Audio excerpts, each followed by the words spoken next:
सी double ए क्या है? सी double ए आपके खात्मे का, आपको खत्म करने का एक कानून बनाया गया। खात्मा ही C double A, citizen amendment act. Citizen amendment act के जरिए से आपकी नागरिकता खत्म हो जाएगी, और जब आप प्रोटेस्ट करेंगे, शहरों में आएंगे, तो आपका फिर नरसंहार कर दिया जाएगा कुछ फिरका परस्त लोगों के जरिए से। उसके बाद आप कहेंगे कि नहीं मौलाना, ऐसा कैसे हो सकता, इतनी बड़ी तादाद दुनिया में, हमारी पूरी दुनिया में मुसलमान तकरीबन 2.25 अरब, पूरी दुनिया सबसे बड़ी आबादी दुनिया में क्रिश्चियनों की, उसके बाद आपकी, हमारी और आपकी मुसलमानों की। आप कहेंगे कैसे खत्म हो सकता पूरी दुनिया से इतनी बड़ी आबादी? अच्छा चलिए, पूरी दुनिया से नहीं, भारत में अगर कोई बातिल ताकत हम मुसलमानों को खत्म करेगा, हम मुसलमानों को खत्म करके इसको हिंदू राष्ट्र बनाएगा, तो फिर दुनिया क्या खामोश बैठी रहेगी? सारे दुनिया के मुस्लिम ममालिक आ जाएंगे मोदी जी से बदला लेने, या जो भी इसको हिंदू राष्ट्र बनाएगा उससे बदला लेने के लिए उससे सवाल करेंगे।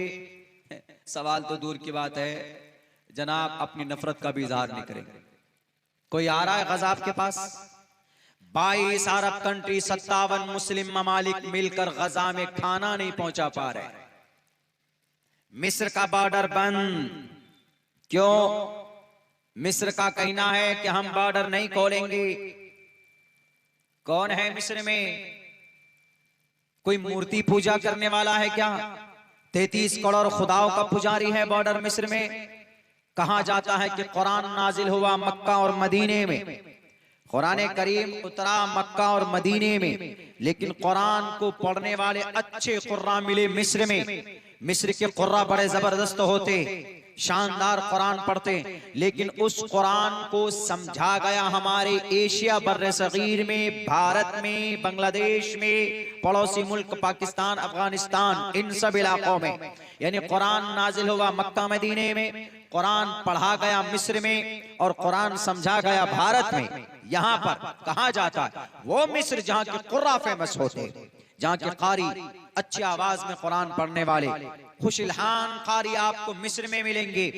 वो मिस्र वो मदद के लिए नहीं है। मिस्र का बॉर्डर गजा का बॉर्डर मिला हुआ, बॉर्डर क्या मिस्र और गजा मिले हुए हैं।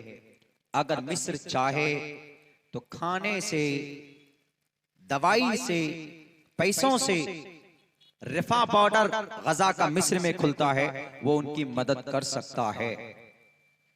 लेकिन कर रहा है? नहीं कर रहा। तुर्की आया सामने? नहीं आया। इराक आया सामने? नहीं आया। ओमान आया सामने? नहीं आया। लीबिया आया सामने? नहीं आया। कुवैत आया सामने? नहीं आया। दुबई आए सामने? नहीं आया। कोई नहीं आया सामने, कोई सामने आ ही नहीं रहा मदद के लिए। सब कुछ दिख रहा है। अगर आपके गांव के एक मोहल्ले में दूसरा गांव वाला हमला करेगा तो क्या आपका गांव वाला खामोश रहेगा? फौरन मदद करेगा। कोई नहीं मदद के लिए आ रहा है। सिर्फ बस ट्विटर पे इस्राइल को ये जंग सीज करनी पड़ेगी। जैसे बरसात के अंदर मेंढक, थोड़ी बारिश होती है तो मेंढक अपने सुराख में अपने बिल से ही टॉ टॉ टर टर शुरू करता, वैसे ये लोग बहुत आसान है, एक लेटर लिखकर ट्विटर के ऊपर में पीडीएफ बनाकर अपलोड कर देना कि हम निंदा करते हैं। तुम्हारी निंदा नहीं चाहिए मुस्लिम हुक्मरानों। तुम अगर एक प्लेटफॉर्म पर जमा होकर अगर चाहो तो तुम गजा पट्टी के मुसलमानों की मदद कर सकते हो। गजा के अंदर होने वाले बमों को रोका जा सकता है। सैयद शाह फैसल रहमतुल्लाहि अलैह अरब के हुक्मरान बादशाह थे 1968 में। उन्होंने 1968 में जब गजा पर हमला किया गया था इसराइल के जरिए, उस वक्त भी अमेरिका ने सपोर्ट किया था इसराइल का। उस वक्त तने तनहा एक बादशाह सुल्तान ने कहा अरब के हुक्मरानों में सैयद शाह फैसल ने कि इसराइल मैं तुम्हारा तेल बंद कर दूंगा।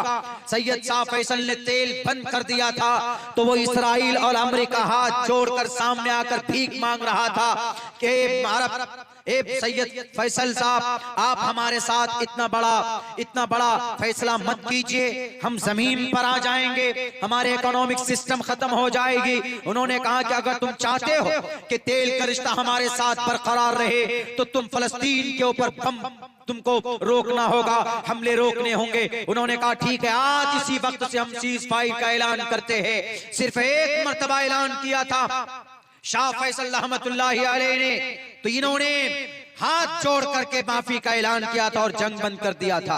आज क्यों नहीं कतर बंद कर सकता तेल?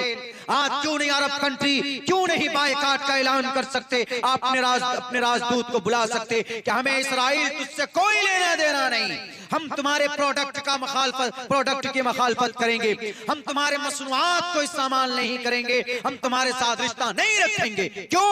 इसलिए कि तुमने फलस्तीन के ऊपर मजलूम इंसानों के खून से तुम्हारे हाथ रंगे हुए हैं। अगर आज ये ऐलान हो जाए, आज ये जंग बंद हो सकती है, लेकिन कोई ऐलान करने के लिए तैयार नहीं। प्रेरणा लेना होगा इन यहूदियों से। पूरी दुनिया में 1.5 करोड़ यहूदी और पूरी दुनिया में 1.5 अरब मुसलमान। 1.5 करोड़ 1.5 अरब में जमीन और आसमान का फर्क है। 1.5 करोड़ यहूदी शेर बनकर जिंदगी गुजार रहे और 1.5 अरब मुसलमान भीगी बिल्ली बनकर जिंदगी गुजार रहे। यहूदी तालीमी मैदान में आगे, साइंस में आगे, टेक्नोलॉजी में आगे, और मुसलमान बुर्ज खलीफा बनाने में आगे। सिर्फ बुर्ज खलीफा, लंबे लंबे बिल्डिंगें देख लीजिए, दुबई में बुर्ज खलीफा बना दिया। कोई यूनिवर्सिटी है मुसलमानों की बड़ी? नहीं। सबसे बड़ी यूनिवर्सिटी दुनिया की लंदन यहूदियों की, कैम्ब्रिज यहूदियों की, ऑक्सफोर्ड यहूदियों की, हार्वर्ड यहूदियों की, और हम मुसलमानों की सिर्फ बड़ी बड़ी बिल्डिंग देख लो। एक भी यूनिवर्सिटी नहीं, एक भी कॉलेज नहीं, एक भी मदरसा नहीं। वो तो मदरसा हमारा चलता है, हमारे उलमा मेहनत करते हैं तो बेचारा हमारा मदरसा चलता, नहीं तो ये मदरसा भी कब के बंद हो जाए। कुछ लोग हैं जो मेहनत करके मदरसा चल रहा, नहीं तो कुछ दिनों ये भी मदरसा खत्म, मदरसा बंद, मुसलमान नजर आना बंद। मदरसा अगर बंद हो जाए, सपोज दैट आपके गांव में मदरसा नहीं, मकतब नहीं, बंद हो जाए, दारुल यतीम आपका बंद हो जाए, आपका बच्चा कहां पढ़ेगा? चलिए अभी तो पढ़ लेगा, लेकिन ये नस्ल जो छोटी है जब बड़ी होगी, इनके बच्चे कहां पढ़ेंगे? मदरसा तो बंद हो गया, खत्म हो गया। होगा क्या? न कुरान की तालीम, न हदीस की जानकारी। उसके बाद इनके बीच में अकीदे के अंदर में खराबी पैदा होगी। अकीदे के अंदर शिर्क बनना, शिर्क करना, शिर्की अकायद आ जाएंगे, बिदात और खुराफात पैदा हो जाएगा। होते होते होते होते ये एथिक्स बन जाएंगे, एथिक्स, ये मुल्हिद हो जाएंगे, मुर्तद हो जाएंगे अपने दीन से। फिर इसलिए दीन की, शरीयत की बका अगर चाहिए तो मकतब और मदरसों को बाकी रखना होगा। अगर ऐसी जरूरत आ जाए कि हमारे घर में 2 रोटी बने, एक काट कर हम मदरसे के हाफिज साहब को देंगे और एक हम खाएंगे, तब भी करना पड़ेगा मुसलमानों को अपने ईमान और इस्लाम की हिफाजत के लिए।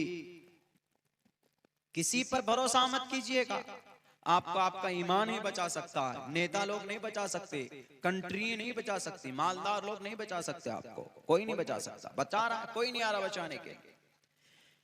इस देश में भी वही कोशिशें की जा रही है मुसलमानों के नरसंहार की। इन तमाम चीजों से अगर बचना है, तीर और तलवार से तैयारी की जरूरत नहीं है। सिर्फ अपने बच्चों को पढ़ा लीजिए, अपने नस्ल को तालीम याफ्ता बना लीजिए। यहूदी ने जो सरदारी की है, जो इतने ताकतवर बने हैं, वो मजलूम कौम थी, गुलाम कौम थी, लेकिन आज ताकतवर है। मैं बारहा कहता हूं, उन्होंने तालीम का रास्ता अपनाया। 38 तंजीमें हैं यहूदियों में, उनको मजबूत करने के लिए काम किया जा रहा। और हम मुसलमानों में कोई तंजीम ही नहीं है, कोई तंजीम नहीं, ऑर्गेनाइजेशन, कोई जमात मजबूत ऐसी नहीं है कि आपके गांव में कोई संकट आ जाए तो फौरन वो जमात खड़ी होकर आपकी मदद कर सके। नहीं, अगर आपके हाथ में हथकड़ी लग जाएगी, जेल जाएंगे, तो सिर्फ आपके रिलेशन परेशान होंगे, आपका बच्चा परेशान होगा, आपका रिश्तेदार परेशान होगा। कोई संगठन संगठित हो वो आपकी मदद करे कानूनी नहीं। यहूदियों में ऐसा है, यहूदियों में 38 तंजीम है, लीगल अलग, एजुकेशन का अलग, मईशत पर अलग, पढ़ाई पर अलग, सोशल काम पर अलग, सोशलिस्ट बने हुए हैं, एक दूसरे की मदद कर रहे हैं। हम में नहीं है। जो चीजें, जो क्वालिटी हमारे अपने अंदर होनी चाहिए वो यहूदियों ने अपनाए हैं, तो आज वो कौम मजबूत है, एक से एक पढ़ा लिखा मिलेगा। हम मुसलमानों में तो कम होता, हम मुसलमानों में तो जाहिल, अनपढ़, गवार ज्यादा हम होते हैं। न बात करने का सलीका है, न तहजीब है, न कल्चर है। हम मुसलमानों में ये चीजें नहीं होती। अंग्रेज लोग होते हैं, अंग्रेज लोग मुअज्जब होते हैं, अच्छे पढ़े लिखे होते हैं एकदम। हम में ये चीजें नहीं होती। उनमें अच्छाइयां हैं कुछ, बात करेंगे तो हंस कर करेंगे, हम बात करेंगे तो ऐसा जैसे लड़ रहे हैं। बात करने का ढंग, जिंदगी गुजारने का ढंग, हमें वो तरीका नहीं होता, हमें वो तब्दीली नहीं आती। इसलिए मुसलमानों, जब तक तालीम नहीं देंगे हम अपने बच्चों को, तो हमारी नस्ल के अंदर तक़वियत पैदा नहीं होगी। लाख कोशिश कर ले बदनाम करने की कि नहीं, इस्लाम के अंदर में मुसलमान हर जगह नजर आता है, करो तारीख गवाह है।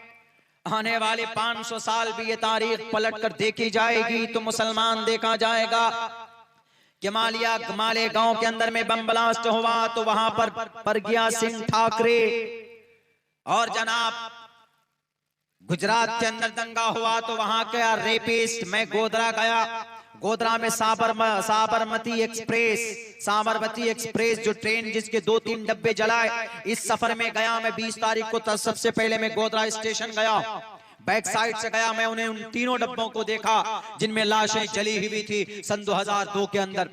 ऐसा महसूस हो रहा था कि एक साजिश के तहत जलाया गया, और फिर मुसलमानों को पकड़ पकड़ कर मस्जिद से निकल रहे थे, नमाज पढ़कर जेल में डाला गया। कई मुसलमान तो वहीं पर मर गए, लेकिन ये प्रूफ नहीं हो पाया कि उस मस्जिद, उस ट्रेन में आग लगाने वाला मुसलमान था। हमला कराया जाता है ताज होटल के ऊपर, क्या ये साजिश नहीं है?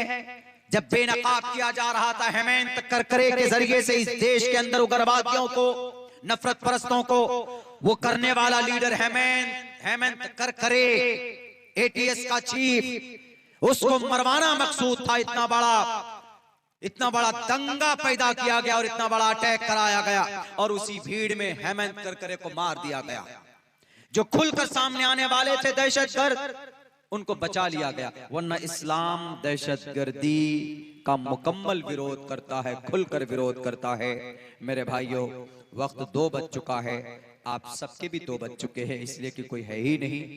मेरी तकरीरें रिकॉर्ड हुई है, मुनासिब अंदाज में पहुंचाओ, अच्छे अंदाज में, अच्छे थंबनेल बनाकर, अनाप शनाप नहीं, वो नंगी वंगी तस्वीरें लगाकर जो डाल देते हैं, ऐसा नहीं। मुहज़्ज़ब बनाइए, अच्छा बनाइए।